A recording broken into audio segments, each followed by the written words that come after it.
मेरा भारत की तरफ से आपको राम राम प्रणाम। आज का मेरा विषय है बुजुर्गों का सम्मान। हम सबके घरों में बुजुर्ग हैं, माता पिता हैं, दादा दादी हैं और वो अपनी जिम्मेवारियां निभा के आज वो संयुक्त परिवार में आपके साथ रह रहे हैं।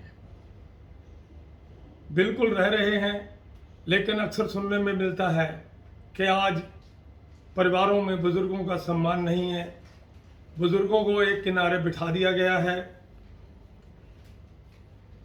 हम युवा पीढ़ी के पास 10 मिनट का भी समय नहीं है कि हम कभी उन बुजुर्गों के बारे में सोचें या उनके साथ बैठ कर के दो बातें कर लें, ताकि उनको भी ये महसूस हो कि हाँ, ये हमारे बच्चे हैं और हमारी चिंता करते हैं। ये वो माता पिता हैं कि जब तुम्हारा जन्म हुआ था किस तरीके से वो आपकी एक हंसी किलकारी के ऊपर खिलखिला उठते थे। ये वो माता पिता हैं जो जब तुम लोगों ने पहला कदम बढ़ाया था तो किस तरीके से वो खुश हो गए थे और उंगली पकड़ करके चलना सिखाया था। ये वो माता पिता है जो बोलने के लिए छोटे छोटे शब्द तुम्हारे मुंह से कहलवा करके बताया था कि ऐसे बोलना है, और तुम लोगों ने बोलना सीखा था, कदम दर कदम आगे चलना सीखा था। फिर अपने कंधे पे बैठा के बाजार में यही माँ बाप ले जाते थे, फिर आपको उन्होंने स्कूल भेजा, पढ़ाया लिखाया, इस लायक बनाया कि आज समाज में आपका रुतबा है। वही माता पिता जब इतना करते हैं, अगर आज हम मंथन करें कि आज हमारे घर में जो बुजुर्ग बैठे हैं, क्या वाकई हम उनका सम्मान करते हैं? क्या उनकी किसी बात को हम बर्दाश्त कर पाते हैं? क्या उनकी दखलंदाजी को बर्दाश्त कर पाते हैं? मैं ये नहीं कहता कि सभी घरों में ऐसा है, बहुत कम घर हैं जहां बुजुर्गों का सम्मान है। आप सोचिए, वो बुजुर्ग जो कभी घर के फैसले लेता था, वो माता पिता जो घर के अंदर हमारी छोटी छोटी कठिनाइयों को देख करके परेशान हो जाते थे, वो सारे फैसले लेकर के उन्होंने हमें यहाँ तक पहुँचाया। और आज उनके मन में क्या आता होगा जब वो महसूस करते होंगे कि हमारी तरफ कोई देखता भी नहीं, हमसे सलाह तो लेना दूर की बात है, वो हमारी उपस्थिति को भी बोझिल समझते हैं।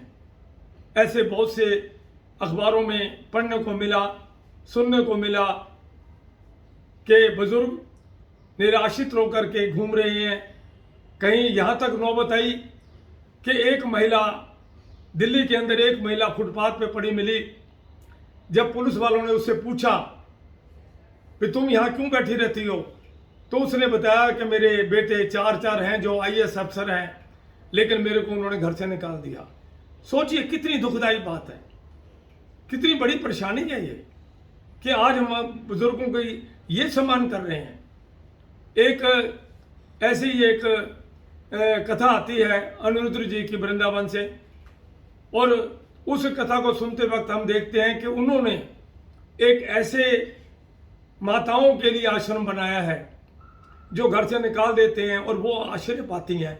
तो कथा के अंदर नित्य प्रति 1, 2, कभी कभी 3 ऐसी माताएं आती हैं जो कहती हैं कि मेरे को घर से निकाल दिया है, मैं यहाँ रहने आई हूँ, और उसी आश्रम में वो रहने आती है। ऐसी स्थिति पैदा क्यों हो रही है?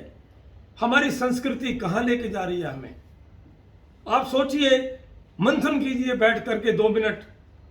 क्या वो माँ बाप जिन्होंने आपके लिए सबको निछावर कर दिया, आज हम उनका सम्मान नहीं करते, आज उनको घर छोड़ने पे मजबूर करते हैं? क्या ये जायज है?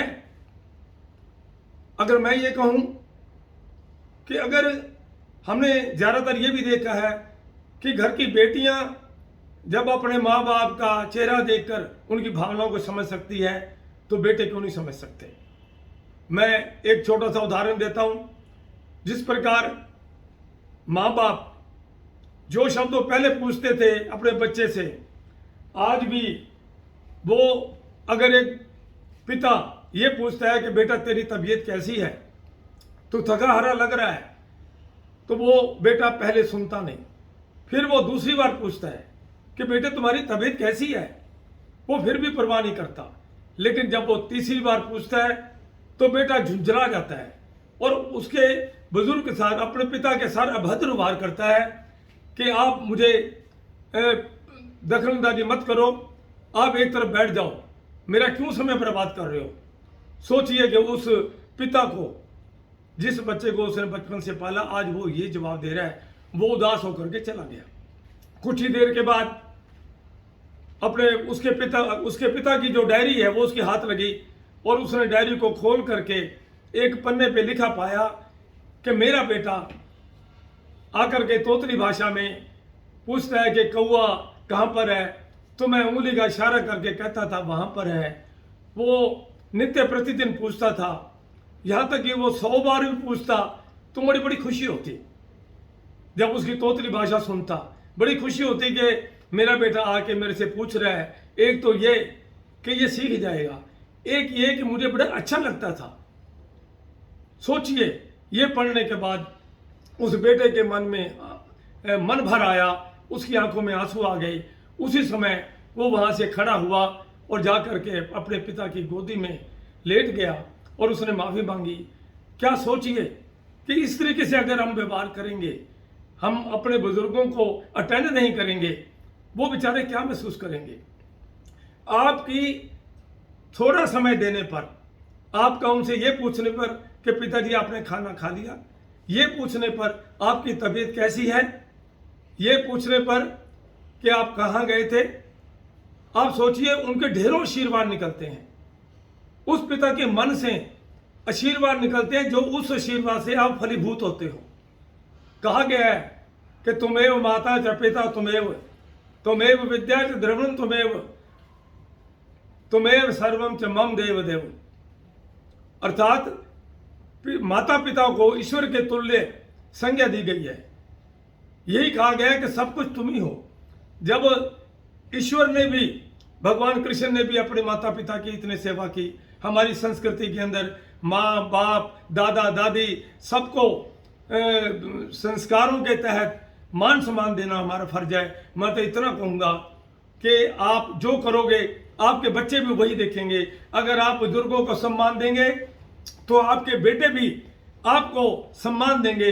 अगर आप बुजुर्गों के साथ अन्याय करेंगे तो आपके बेटे भी आगे जाके आपके साथ ऐसा करेंगे। कृपया सबको सम्मान दीजिए और बुजुर्गों का आशीर्वाद लीजिए। धन्यवाद। आपका मंगल हो।